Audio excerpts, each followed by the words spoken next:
बिस्मिल्लाहिर्रहमानिर्रहीम। स्टूडेंट्स, आज हम पढ़ने जा रहे हैं six branch of chemistry, that is nuclear chemistry. Nuclear chemistry को हम डिफ़ाइन करते हैं, it is the branch of chemistry that deals with the radio activity, nuclear processes and properties. It means nuclear chemistry is concerned with three things. One is radioactivity, second is nuclear processes, and third is properties. पहले हम देखते हैं what is radioactivity, कि radioactivity है क्या। Radioactivity is the continuous emission of rays due to unstable nucleus. अब जो nucleus है उसमें टू काइंड्स ऑफ पार्टिकल्स होते हैं, प्रोटॉन एंड न्यूट्रॉन। प्रोटॉन पे पॉजिटिव चार्ज और न्यूट्रॉन पे कोई चार्ज नहीं होता, यानी it is a neutral particle.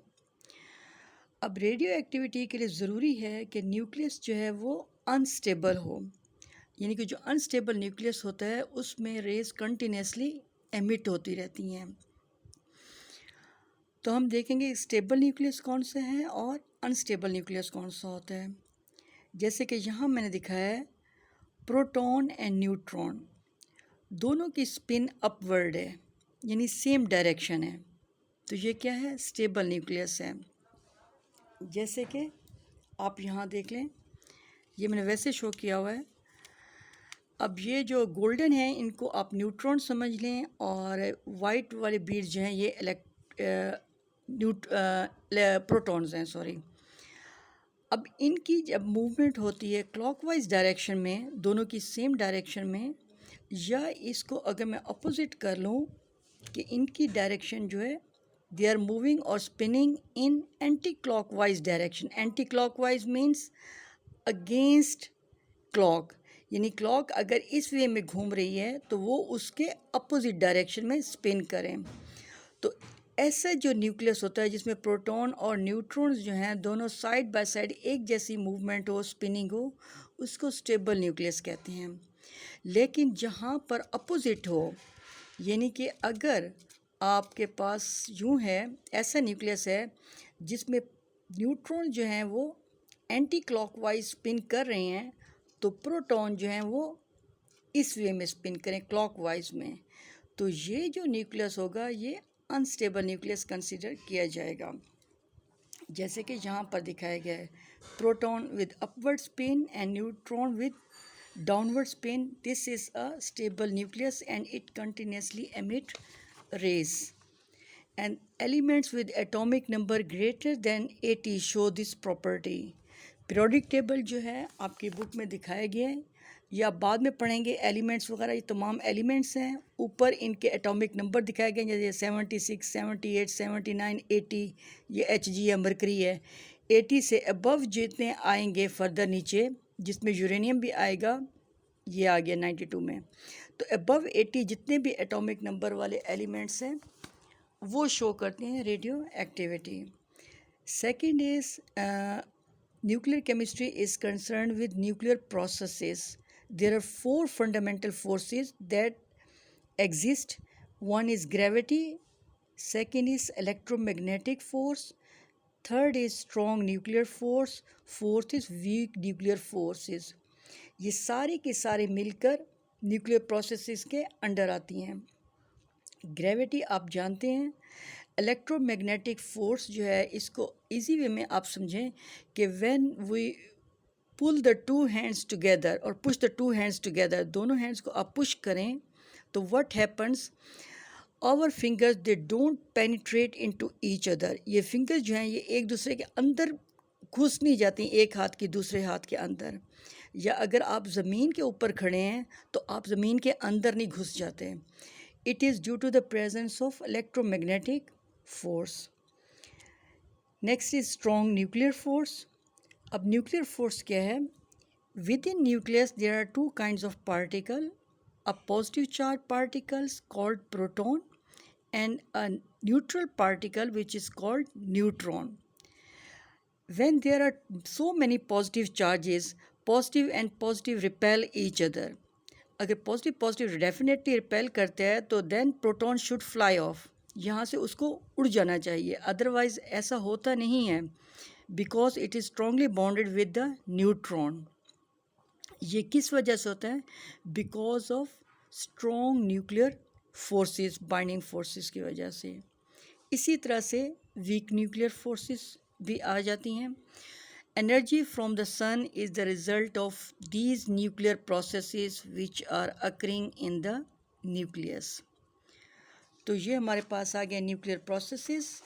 Nuclear process के बाद हम जो थर्ड हमारे पास आ जाता है, that is nuclear chemistry is concerned with nuclear properties. What are those properties? First property is size of atom.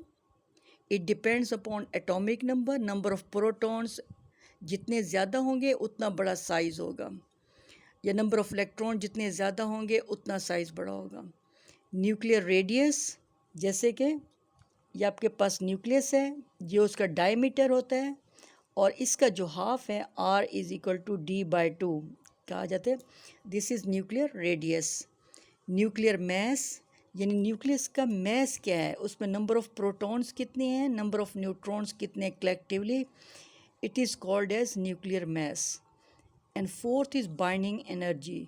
These are the main nuclear properties.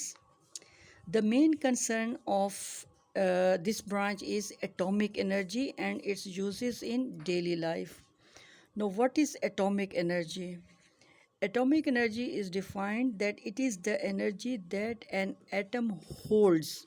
यानी एक atom के अंदर कितनी एनर्जी है, कितनी एनर्जी उसमें पाई जाती है, जितनी एनर्जी उसमें पाई जाती है, that is called as atomic energy.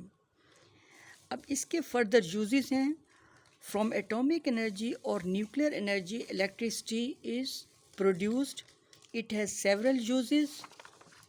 One is it is used in the field of agriculture. It is used in factories and mills. It is used in transportation, aeroplanes, ships. Instead of petrol, we use this energy, and it lessens pollution.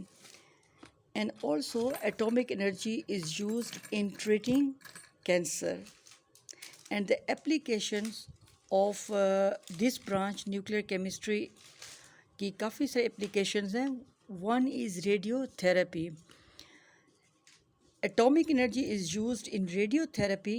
Radiotherapy क्या होती है कि high energy X-rays, high energy beams, they are put on the body from the outside to kill the cancer cells. जो cancer के patients होते हैं, lymphoma के patients हों या लंग्स के कैंसर के पेशेंट्स हैं, इसी तरह से दूसरे कैंसर के पेशेंट्स हैं, तो उन पर ये अप्लाई किया जाता है रेडियोथेरेपी।